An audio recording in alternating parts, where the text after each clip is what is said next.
Hello everyone and welcome to this week's QuickTip tutorial. Today's tutorial is going to be about working against the clock.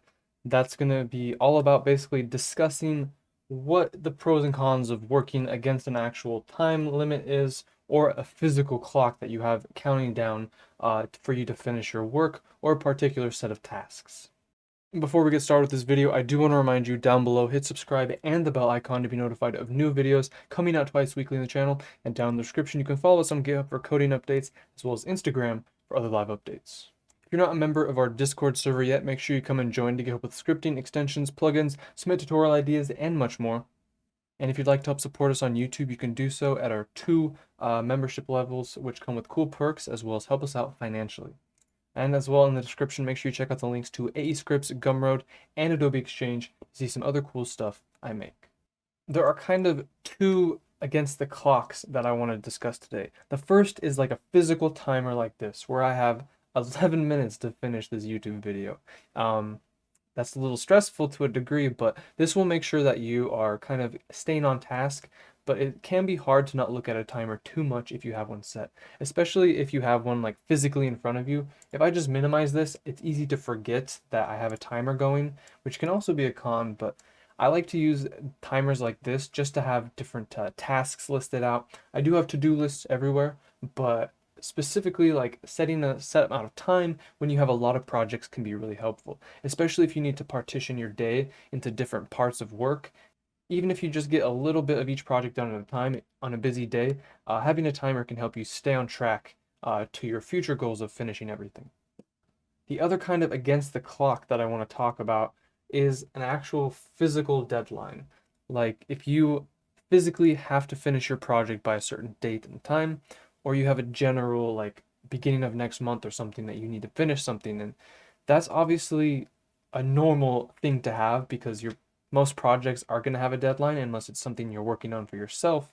But that's kind of a clock that I don't like to pay attention to as much. That's not to say at all that like I don't care about my deadlines. It's to say that I prefer these more like in the moment, so to speak, clocks. And that's because if I'm looking at something that I'm working on possibly for the next 5, 6, or even more months, then looking at that particular time frame is a little bit overwhelming, thinking like, wow, during that time, so much is going to change. I could get other work. I could totally hate it by the time I'm at that point.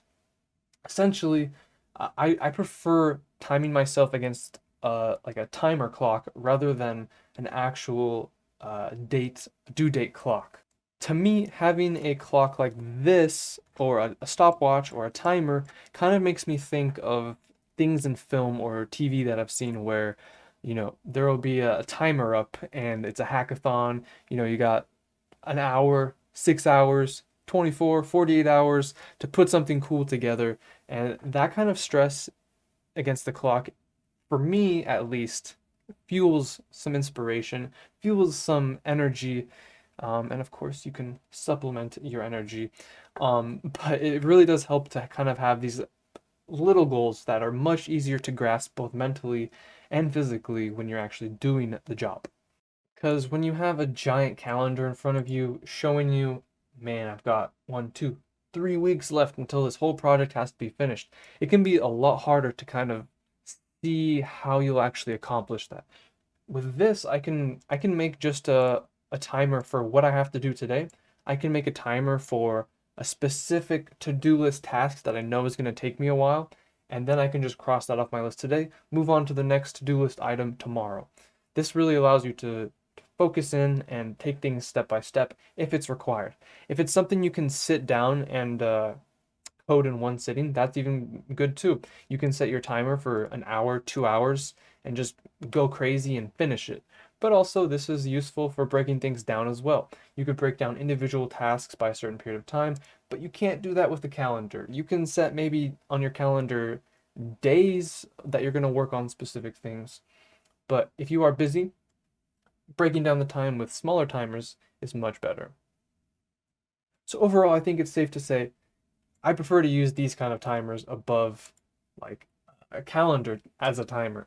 I like to have a more localized, visible, I guess daily to-do list sort of thing rather than a long-term lookout. I still have a long-term lookout. I still keep track of that when things are due, but this really allows different levels of creativity, forces you to be quick on your toes and switch between projects. And after you get good at that, things will be going a lot quicker. I actually asked the community, and only 20% of you said that you do time yourself while coding. Maybe I could have worded this differently, and time yourself coding makes it sound like you have a stopwatch counting how long you're timing. Um, but I assume a fair bit of these people actually just don't have any time or thing like that going on.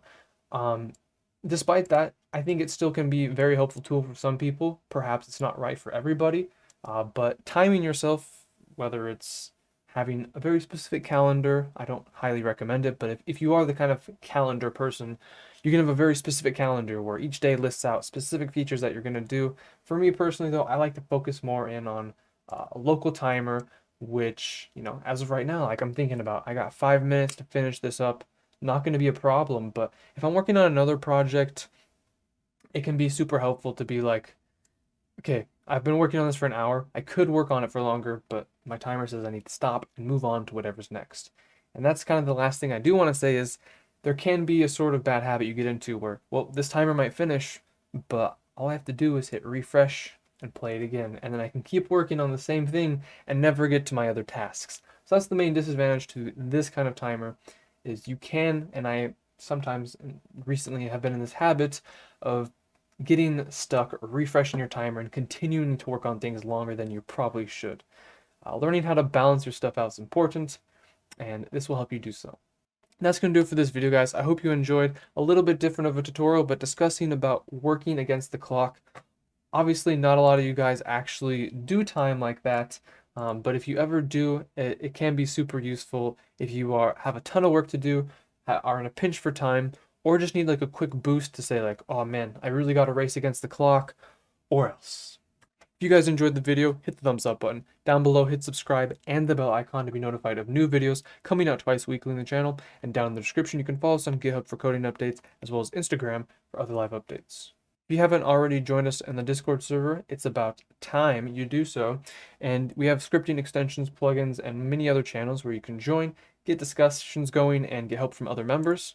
And of course, also check out in the description the link to become a member or supporter, which comes with cool perks like badges, emojis, member polls, supporter live streams, and much more. And also in the description, check out the links to AE Scripts, Gumroad, and Adobe Exchange to check out some other cool stuff I make.